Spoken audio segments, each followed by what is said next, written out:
When he was about between 1.5 and 2, I was working at a plant about 1.5 blocks away from where he lived.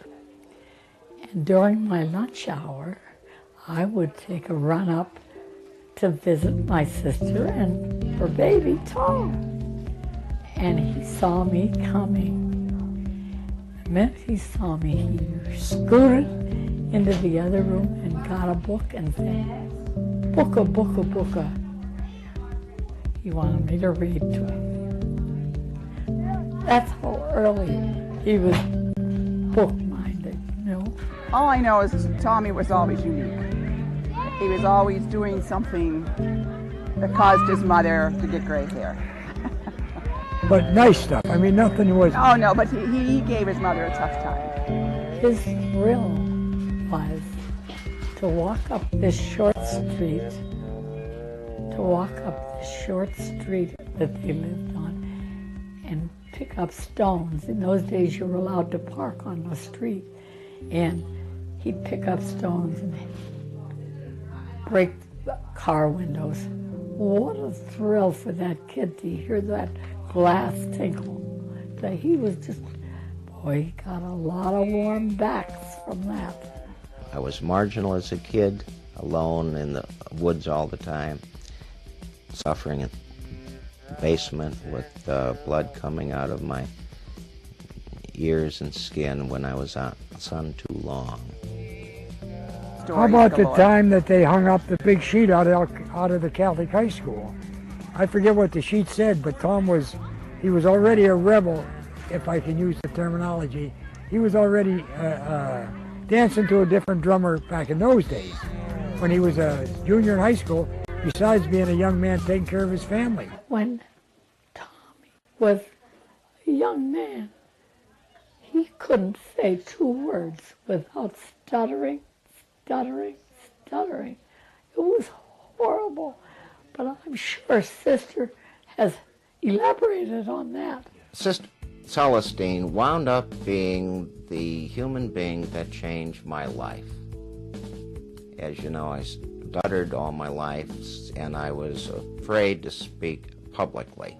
Well, I tell you, Tom, I called on you to read. Probably it was English. And you put the book in front of your face so that I wouldn't see the contortions that you had to go through to make those sounds. Your voice was a voice that I had never heard before. It had a certain ring to it, a certain tone to it that I thought something has to be done with this child. And after a few thoughts about it, and I was in charge of forensics at that time, I asked you to join forensics. Forensics, which is the public speaking program the school had. I thought, I can't let Tom go on like this. It's too good of a voice not to be heard. I remember the first meet that we had with Ridgeway High School in forensics one night after school. And I remember you telling me that you left school and went home and got dressed with a shirt and tie and a coat. And you told me when you came back, you said to your mom, "Mom, if I make it today, I'm going to be all right." And you engaged in the competition, and you made it. Of all the human beings in my entire life, other than Mom and Dad, you have had the greatest influence on me and changed me and gave me the will to take on my weakness. I'm glad for that. But the beauty of that stuttering experience is it made me so inward, so marginal, so alone, so abnormal, so isolated, that it helped me learn sociology better, quicker. I was more natural at it than most. And I often wonder if I didn't stutter, if I'd be any good at this business at all. And to this day, stuttering has turned out to be a great asset for me.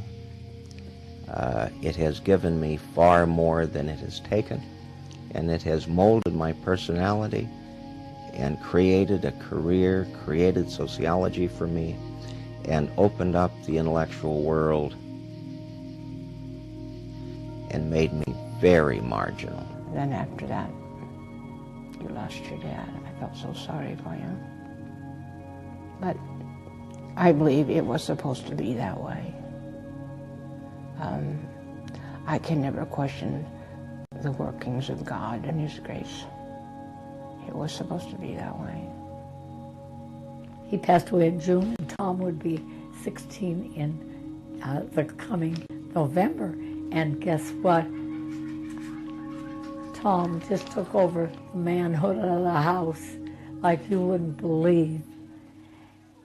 And he went ahead and got a job carrying groceries out, and the poor kid had foot problems, and I would just feel so bad when he'd come home from work, and he could hardly walk anymore, you know, but he had to make that money for his mother. That was the kind of kid he was. Of course, then he grew up. 10th grade then was a big change for me. I grew up fast. I went through my own private rites of passage into manhood as a little kid. Stuttering made me marginal. Sun allergy made me marginal, and Dad's death early on in life made me marginal. All three of those have molded me.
Society is like an organism. It's born, it grows, it matures, it gets old, and it dies. What stage do you think America is in today? Infancy, adolescent, maturity, senility, age of transition. We're dying. We're at the tail end of the age of transition. We're dying on time. This is a textbook case of a society falling apart. There aren't any bad guys, okay? When the society falls apart, then what happens? You build a new one. Who builds a new one? The symbol-shifting magicians. You make up stuff. Who's that going to be? You guys. Your music is desperately trying to do it now. Desperately trying. It'll come. So gradually, you've got to enter this next period of infancy again, where history starts all over. How long do you think it took ancient Egypt to go through these stages and ultimately die? Almost 4,000 years. How long did it take Rome to go through the stages? Not quite 800. How long has it taken America?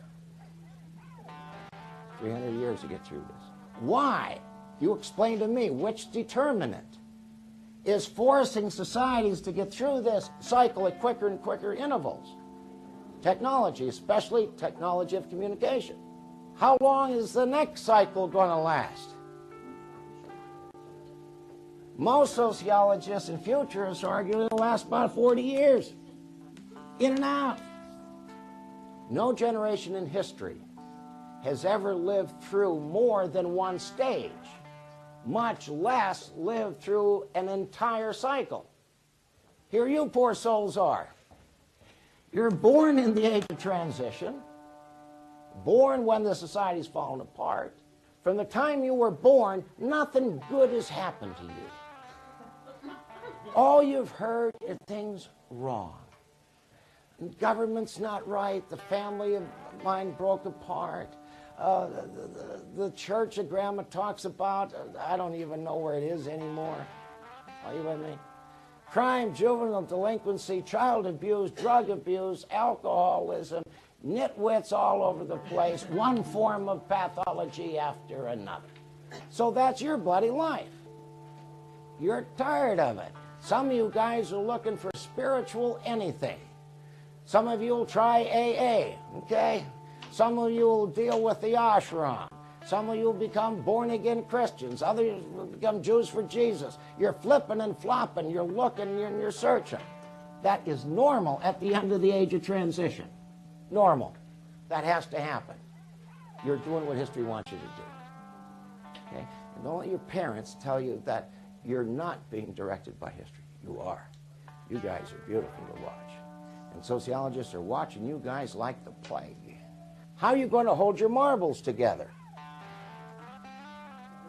in high-speed change? You need all the concepts of a good symbol-shifting magician. Just be able to anchor yourself through high-speed change. Going back to Little House on the Prairie, when America was in adolescence, all you needed to have is a strong God and a strong back. All you needed. You didn't have to know much. You poor souls. You've got to learn about America. You've got to learn about Japan and China and stocks and bonds and skills and computers and mathematics. And before you know it, you're saying, by the time you're 18, I'm tired of all this. He is as committed as anybody I've ever seen to teaching and learning. And I think there's a level at which teaching and learning bypass education and go into other realms. I mean, what is more archetypal? What is more profound than to really be able to bring another person along by introducing them to a world about which they know very little, or to teach them a new way to put the component parts together so you get a whole. That's what he does. I can't even begin. I don't know. He's one of those people that you meet and you just know, like there's something about him. Mr. Lambert.